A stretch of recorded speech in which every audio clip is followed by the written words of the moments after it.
Let's talk about those New Year's resolutions you set last month and what to do if you've fallen off. So, January came and gone.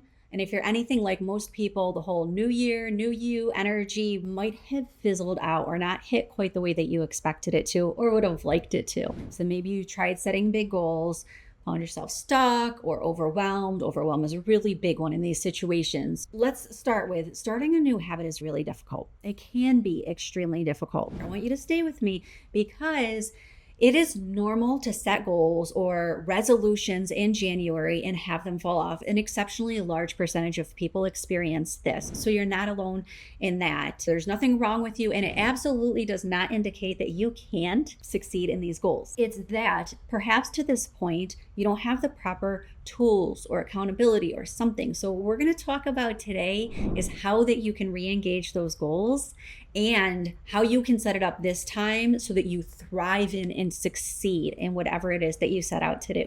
One of the things that we need to consider is that, was January the right time for you to set the goal? And not just when you set them in January, but what is happening when you do set them and are not reaching them? For whatever reason. It's really, really important not to just give up on them or decide that you're not capable. It's not a thing that you're going to be able to do, but what kept you from reaching that? And so when you determine what kept you from reaching the goal, then you can move forward and make the modifications that you need to make in order to make sure you're successful the next time around and from there on out, every time around.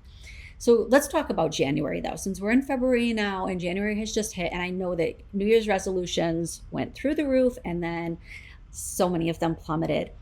Let's talk about what happens here.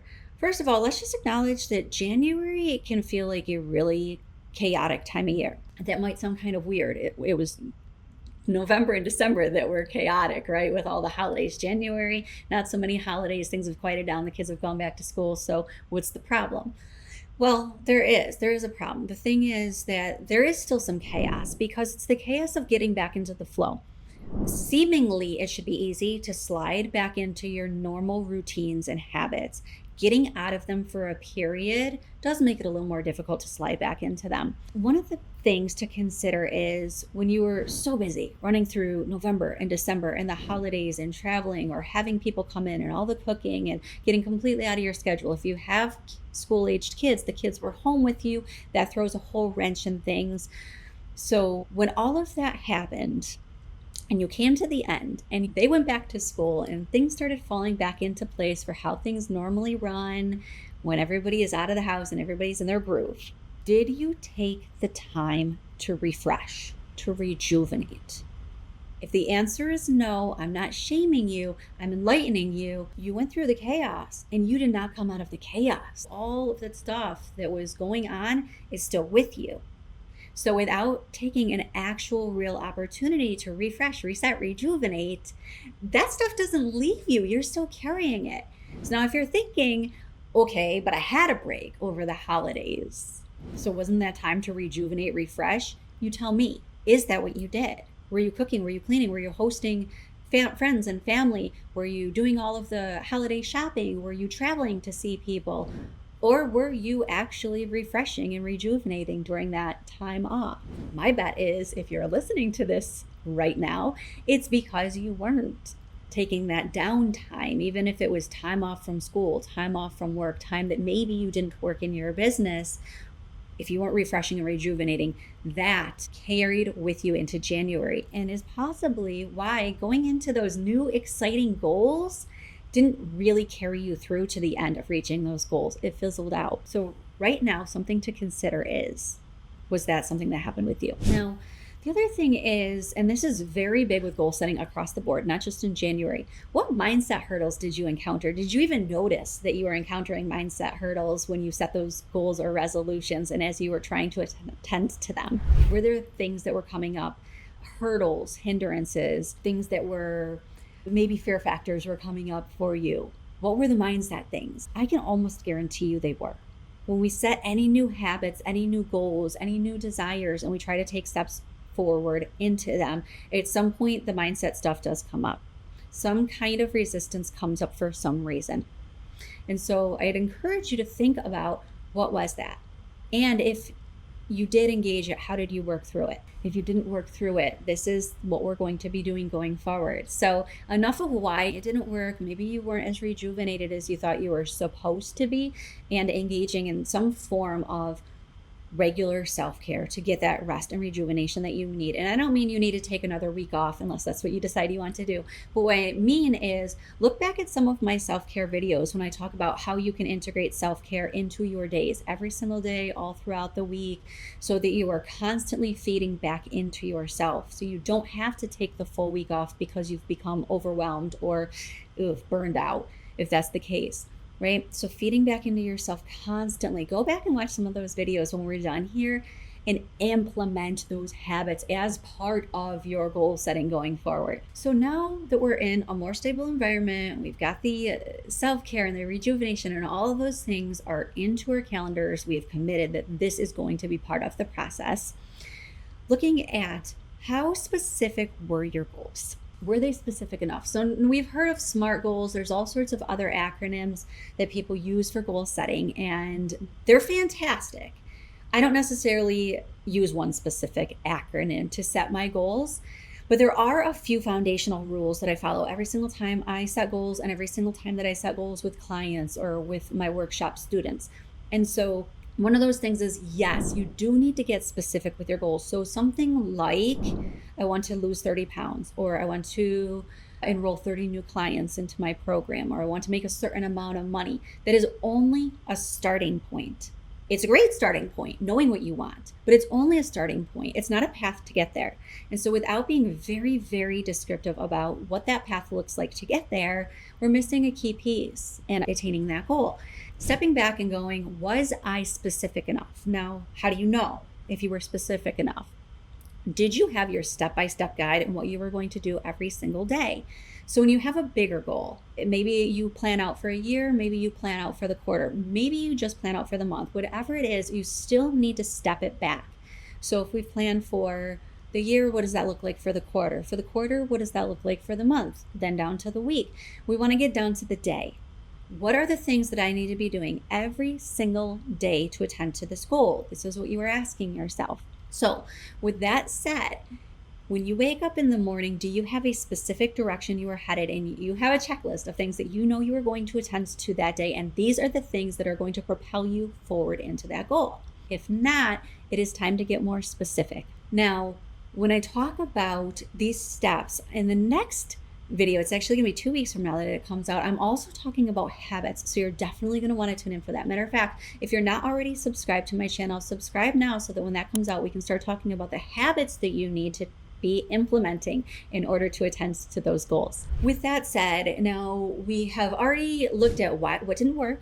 How are we going to address it? Were the goals specific enough? If not, how are we getting more specific and getting very, very clear on that? Now, what's the next thing? Accountability. You've maybe seen some of my other videos on accountability. Accountability is an absolutely key piece in attending to a goal. Why? Because remaining accountable to ourselves is arguably necessary. It builds self-trust. There's a lot of mindset stuff that goes into that, which I'm not going to discount. As a coach who deals with mindset, I believe personally that it is incredibly important to be able to remain accountable to yourself, to build that self-trust. And we're all human beings. Things happen. Life is hard. Running a business is hard. Being a mompreneur or a milspoucepreneur, home-based business, a solopreneur is hard. It just is. And sometimes what we need is somebody to lean into. And that is why when we set goals and we are stepping outside of our comfort zone, because this is what a goal is, right? You are stepping outside of your comfort zone and you're exploring territory that you have perhaps not explored before. You're going to have resistance come up. It's kind of the nature of the beast. And so where are you going to go when that comes up? Are you going to let it overwhelm you, weigh you down, stop you in your tracks? Not if you have an accountability partner. So when you have an accountability partner, you have that person to call you on your shenanigans, to support you when you need support. But that person has got to be comfortable in going, hey, what's going on? 2 weeks now, you haven't attended. Hopefully before that point, for example, 2 weeks now, you haven't sat down and did the things you said you were going to do. You're not striving for your goal. What's going on? chances are you've got some kind of a mental block and you don't know how to overcome it. And so discussing it with your accountability partner or a professional like a coach who knows how to deal with that mindset stuff will bring light to what's going on, so you can start to move past it, work through it, and then get rolling again. So you have your specific goals or your specific steps to your goal, you have your accountability, and then of course that mindset piece that I keep talking about, you've got to have that in place. So how do you deal with a mindset? It's going to be all of the tools that I've ever shared with you. So if you're new here, I have tools galore that I have talked about over the time that I've been here on YouTube, which is for a while now. Mindset stuff, the inner critic, even a lot of my self-care videos. So it's going back and finding those tools that you need to overcome the resistance when it comes up. Do you have an inner critic that's showing up? Using something like a reframe, where you choose another thought that is more empowering than the thought that's keeping you stuck. Knowing that if you have something showing up like imposter syndrome, you can reach out to a coach such as myself or somebody that you trust, where you can work through that imposter syndrome to clear that identity level thing that is keeping you stuck. Why am I harping on the idea that it's identity level? Because it's so much more than the mindset work. It's who you believe you are or aren't. And so that deep inner work has got to be done if you find yourself stuck here over and over again. So having those small habits in place that keep the routines and the momentum going. Now, as you're progressing and as you're moving through these things and as you're implementing your tools and your procedures and your processes and your strategies and all of these things, something that you don't want to ignore is gauging your progress. Are you gauging progress? And how frequently are you? How frequently do you need to be gauging progress? Something that you can and should do is, if you haven't already, set times in your calendar to check in on your progress. This can be another one of your habits. So perhaps every single week, Friday, before you wrap up business for that day, if that's the end of your week, you check in on your progress. And maybe you do that, and each day at the end of the day, you check in on progress. What have you accomplished? What did you not get accomplished, and why? Was it because of ineffective use of time? Was it because there was just too much on your plate and you're realizing, okay, this goal needs to be reconstructed? So it's not that you're not able to reach the goal, and it's not that you're not still striving for the goal, but the journey to get there, the path that you're taking, perhaps needs to be reevaluated and shifted around a little bit. That's not a failure. It's part of the process. Being flexible and being able to shift where necessary, even if that means you're doing a little bit less than you thought you would be doing each day, as long as you're plugging along and you're moving forward, this is progress towards your goal. That leads me to the very last thing that I wanted to talk about when it comes to re-engaging your goals and making sure that this time you are successful. Celebration. Every single thing, every step forward, every bit of momentum towards where you want to go is a celebration, is an opportunity to recognize that you have achieved something that you are striving for. So what happens when we don't take those moments of recognition? When I say celebration, what I mean is acknowledging that you've done something well. So do you have to go out and have a giant cake to celebrate every single time that you make a step forward? No.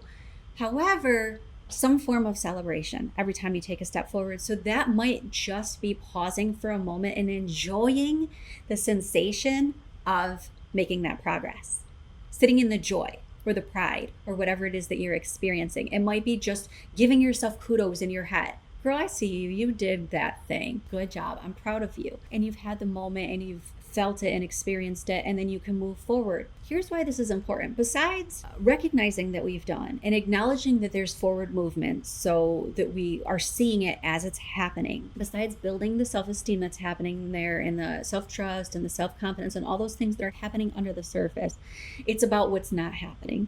So when we don't take the time to recognize, to acknowledge, to celebrate, we're building on the overwhelm that has been established by not reaching the big goal. So if we're only paying attention to the big goal and we're not recognizing the little steps, sooner or later it becomes exhausting, and that overwhelm and that burnout kicks in. So it's when we make those little bits of progress that we notice and we keep ourselves moving forward. That forward momentum is the thing that is going to give us motivation to keep striving. But without that recognition, that motivation tanks.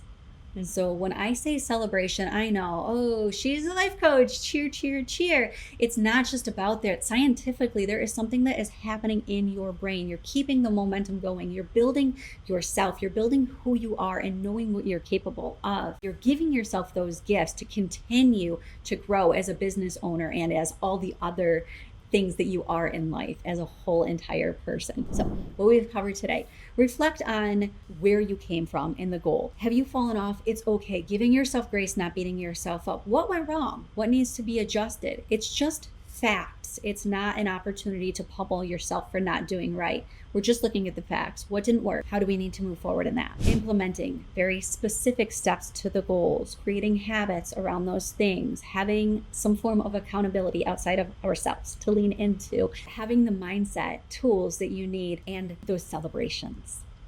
Okay, so that is everything that I have for you today. I'm curious let's have the discussion in the comments. Are there any parts that you took away from this today that you weren't carrying with you when goal setting in the past? And if so, what were those things? And if you have anything that you'd like to share with the community, by all means, please drop the suggestions in so that other people can glean some wisdom from you as well. With that said, don't forget to tune in every single week. But in 2 weeks, I'm going to be talking about those habits into building those goals. And so I will see you then.